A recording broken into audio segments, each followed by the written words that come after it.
नमस्कार, आप देख रहे हैं न्यूज़ 24। मैं हूं विपनेश माथुर। आरजेडी ने बिहार का चित्तौड़गढ़ कहे जाने वाले औरंगाबाद में जीत का परचम लहराने वाले अभय कुशवाहा को लोकसभा में संसदीय दल का नेता बना लिया है। 2024 के लोकसभा चुनाव के बहाने लालू यादव ने 2025 के विधानसभा चुनाव का फुल प्रूफ प्लान तैयार कर लिया है।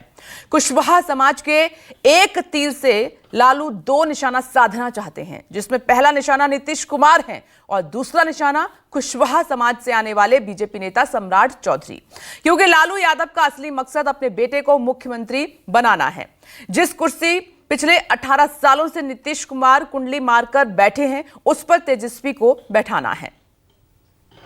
औरंगाबाद लोकसभा की महान मतदाता को मैं धन्यवाद देता हूं कि जिन्होंने हम पर विश्वास किया और समाजवाद के पुरोधा परम आदरणीय लालू प्रसाद यादव जी और युवाओं के आन बान शान और बिहार के लिए एक नई रोशनी भाई माननीय तेजस्वी प्रसाद यादव जी को धन्यवाद देता हूं और पार्टी के सभी सम्मानित वरिष्ठ नेता और जो विश्वास उन्होंने हम पर जताया है, इसके लिए हम कोटि कोटि आभार प्रकट करते हैं।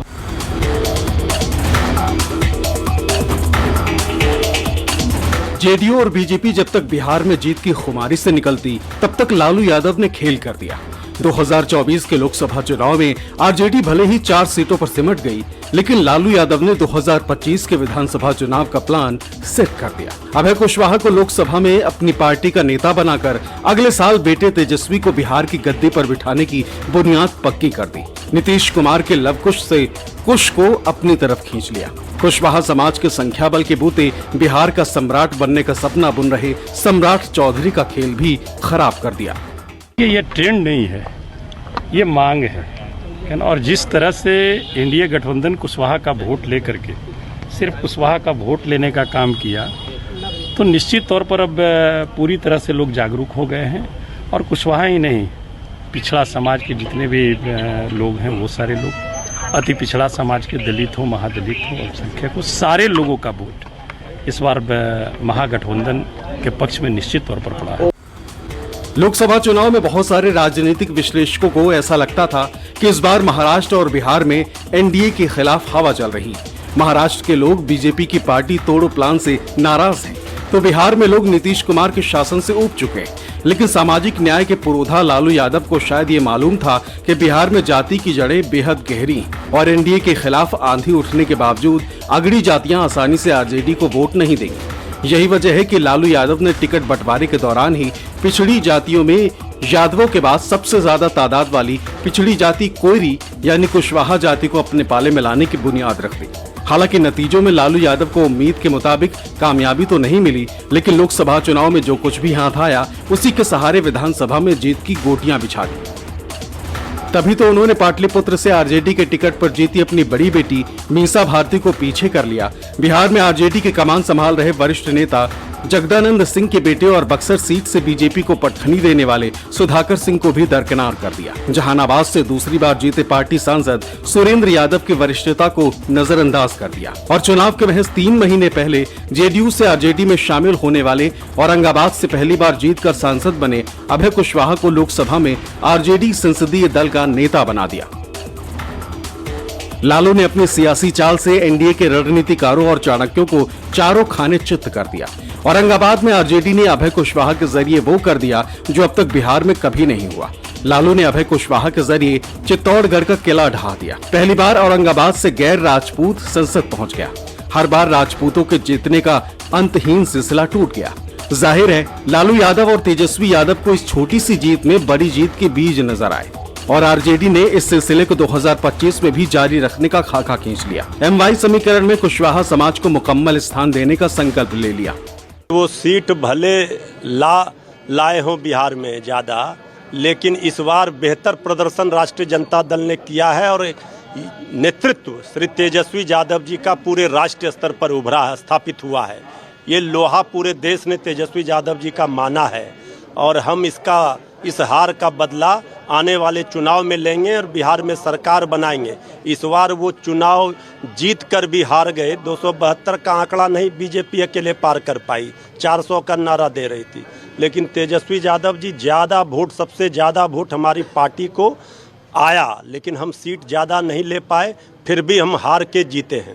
लेकिन आने वाले समय में निश्चित तौर पर हमारे समाज के लोग, चाहे पिछड़ा हो, अति पिछड़ा हो, दलित हो, महादलित हो, अल्पसंख्यक भाई हो, निश्चित तौर पर पूरी तरह से आने वाला समय जो रहेगा 2025 का, उस पर पूरी तरह से खरा उतरने का काम करेगा। और एक जो बिहार के हमारे युवा हैं, छात्र हैं, बेरोजगार जो साथी हैं, वो एक आशा भरी नज़रों से माननीय तेजस्वी प्रसाद की ओर देख रहे हैं। और निश्चित तौर पर मैं समझता हूं कि तेजस्वी प्रसाद यादव जी के नेतृत्व में बिहार में सरकार बनेगी और जो झूठ का, जुमलेबाजी का जो सरकार चल रही है, निश्चित तौर पर उसका पट्टाछेप 2025 में होगा। और भ्रष्टाचार, बेरोजगारी, महंगाई, जो जनहित के मुद्दे हैं, उस मुद्दे से निजात निश्चित तौर पर हमारे बिहार वासियों को मिलेगा। 2024 में भी चुनाव हो सकता है, 2025 में भी हो सकता है।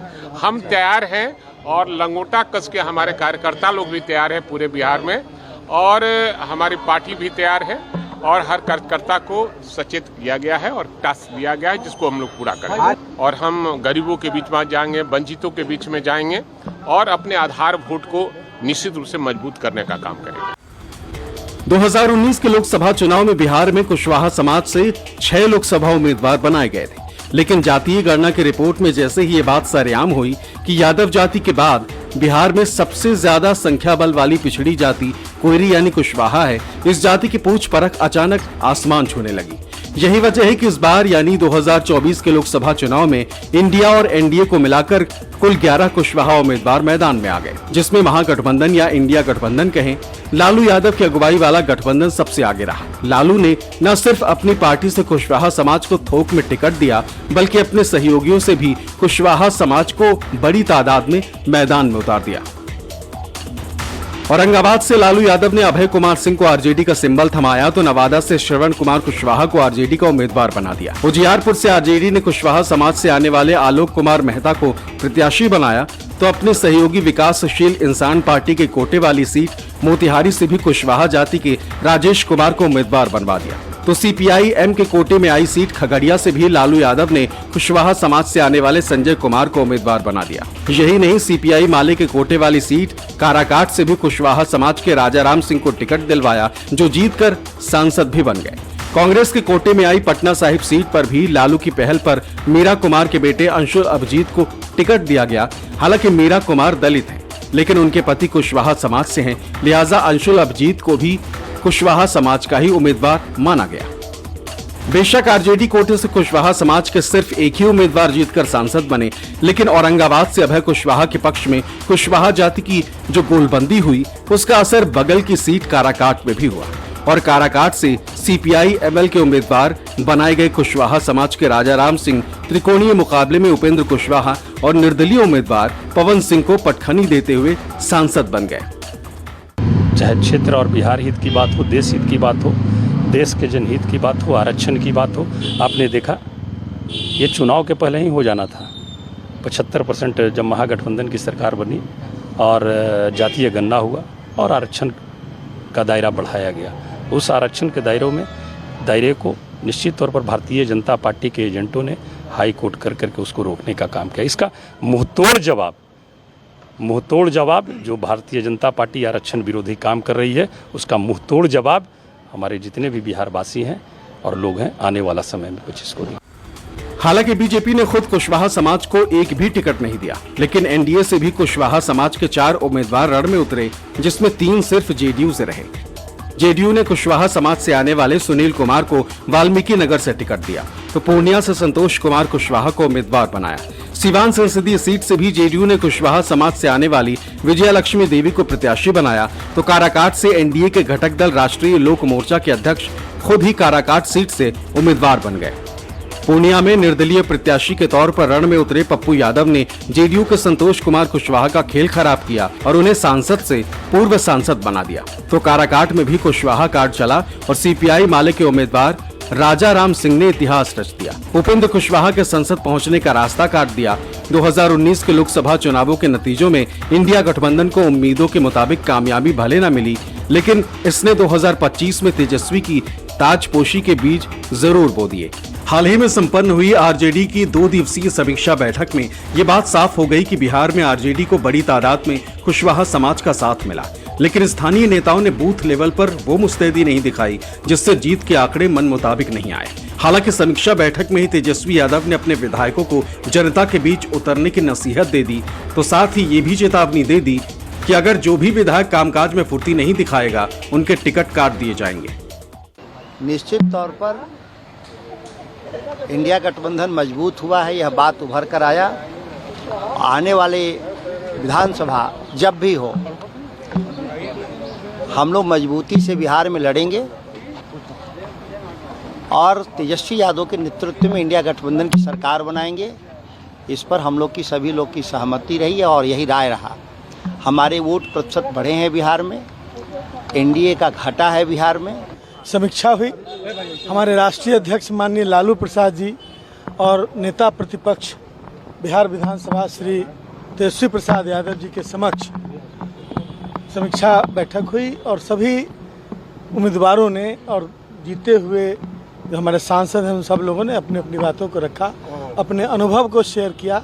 संगठन को और मजबूत बनाने की आवश्यकता है और आने वाली चुनौतियों का सामना करने के लिए कमर कसने की जरूरत है, उसी की तैयारी में हम लोग आगे। दल ने निर्णय लिया और हमारे जो उतने नवनिर्वाचित सांसद हैं सब लोग की उपस्थिति में अभय कुशवाहा जी लोकसभा में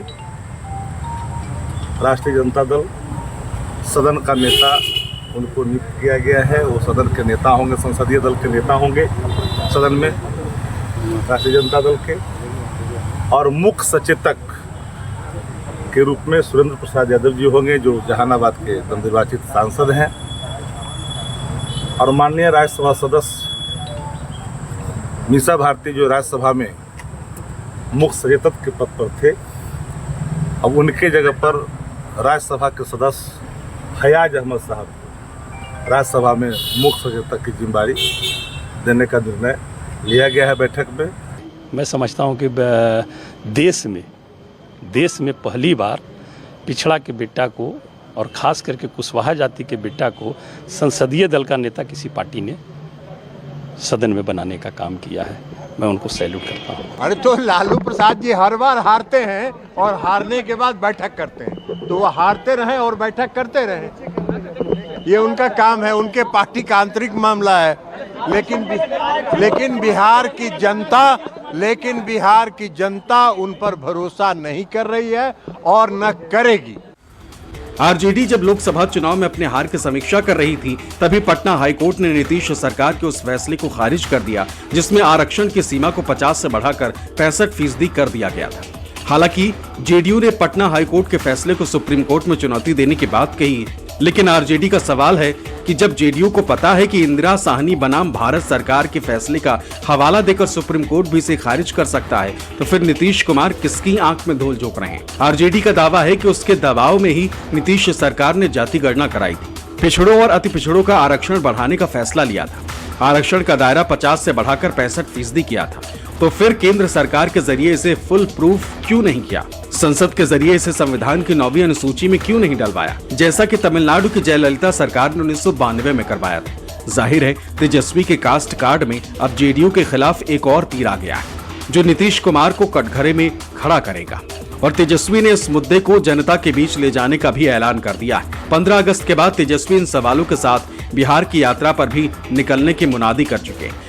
हमने पहले भी कहा 15 अगस्त के बाद हम लोग जो है कार्यक्रम बना करके 15 अगस्त के बाद हम जनता के बीच में ही नहीं हैं। जब से सरकार गई है, हमने विधानसभा में भाषण दिया कि नीतीश जी ने हमको वनवास नहीं बल्कि जनता के बीच भेजा है, और तब से लगातार हमने यात्राएं की हैं, लगातार रोड से पूरे बिहार की यात्रा की है। उसके बाद भी हम लोगों ने जो है चुनाव में सबसे ज़्यादा रैलियाँ 250 रैलियाँ हम लोगों ने की है, हर जगह जनता के बीच रहे हैं।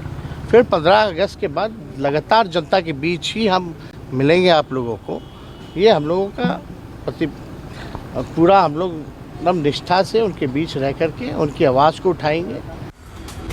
तेजस्वी यादव ने पार्टी आरजेडी के माथे पर लगे MY समीकरण का ठप्पा हटाने की रणनीति के तहत पिछले विधानसभा चुनाव में ही आरजेडी को MY की जगह BAAP की पार्टी बताया था, यानी पिछड़ों के साथ RJD को अगड़ों और सर्व समाज की पार्टी बताया था। अब भी पार्टी के तमाम प्रवक्ता यही दावा कर रहे हैं कि RJD किसी जाति नहीं बल्कि जमात की पार्टी है, गरीबों के हक की लड़ाई लड़ने वाली पार्टी है। लेकिन जानकारों की माने तो अभय कुशवाहा को लोकसभा में संसदीय दल का नेता बनाकर पार्टी ने 4% आबादी वाले कुशवाहा समाज को स्थायी तौर पर साधने की तैयारी कर ली। MY की जगह अब Y के समीकरण पर काम करने लगी और लोकसभा चुनाव के नतीजों ने इसकी कामयाबी की उम्मीद भी जगा दी। लेकिन क्या ये रणनीति 2025 में तेजस्वी को मुख्यमंत्री की कुर्सी दिला पाएगी? और अगर ऐसा हुआ तो फिर नीतीश कुमार की राजनीति कैसे चलेगी? कुशवाहा समाज की तादाद के बूते बिहार का मुख्यमंत्री बनने का ख्वाब देख रहे बिहार बीजेपी के सम्राट और सूबे के उप मुख्यमंत्री सम्राट चौधरी क्या हाथ मलते रह जाएंगे? इस बार राजद ने बहुत सोची समझी राजनीति के तहत एक रणनीति बनाई और बड़ी संख्या में कुशवाहा जाति के लोगों को उन्होंने टिकट दिया और जिसका रिजल्ट ये हुआ कि कुशवाहा जाति के कैंडिडेट ही चुनाव में नहीं जीते, बल्कि उन्होंने आसपास के चुनावी क्षेत्रों में एक बड़े लेवल पर वोट का जो पोलराइजेशन लवकुश वोटरों का होता था एनडीए के पक्ष में, उसमें साफ दरार नजर आई। और वो खास करके सेंट्रल बिहार के इलाके में या शाहाबाद के रीजन में देखिएगा कि उसका एक बड़ा असर हुआ और वो पूरा सोन नदी का जो बेस एरिया आप देखेंगे, सोन नदी के दोनों तरफ के इलाके जो है उसमें एनडीए का सफाया हो गया। 25 के विधानसभा में अगर जातीय समीकरण को देखा जाए तो बिहार में यादव जाति के बाद ओबीसी में सबसे बड़ी जाति और पॉलिटिकल कास्ट जो बड़ा ही टेक्निकली और बड़ा ही टैक्टफुली वोटिंग करता है वो पार्टी जाति है कुशवाहा। तो कुशवाहा जाति को साधने के लिए एक बार फिर आरजेडी के तरफ से दांव लगाई गई है कि अभय कुशवाहा को संसदीय दल का नेता बनाया गया। अब देखना होगा कि क्या कुशवाहा समाज को एनडीए तोड़ पाती है या जिस तरह से लालू प्रसाद और उनकी पार्टी बार बार कुशवाहा समाज पर दांव लगा रही है, उनको ऑबलाइज कर रही है, उनको हिस्सेदारी देने की बात कर रही है, क्या उससे 25 का चुनाव का लाभ कुशवाहा समाज आरजेडी को देगी या एनडीए इसको अपने खाते में लाने की कोशिश करेगी? बीजेपी ने सम्राट चौधरी को बिहार की कमान देकर यही संकेत दिया था कि पार्टी अब कुशवाहा वोटर पर ही फोकस करेगी। 4% आबादी वाले नीतीश कुमार के वोटर को अपने पाले में लाएगी और नीतीश कुमार की जगह अपनी पार्टी का मुख्यमंत्री बनाएगी। लेकिन बीजेपी जिस समाज को नीतीश कुमार के आंगन से अपने आंगन में लाने का न्योता दे रही थी, उसे लालू की लालटेन पसंद आ गई। लालू यादव की रणनीति ने नीतीश और सम्राट चौधरी दोनों की टेंशन बढ़ा दी। सौरभ कुमार, पटना, News 24।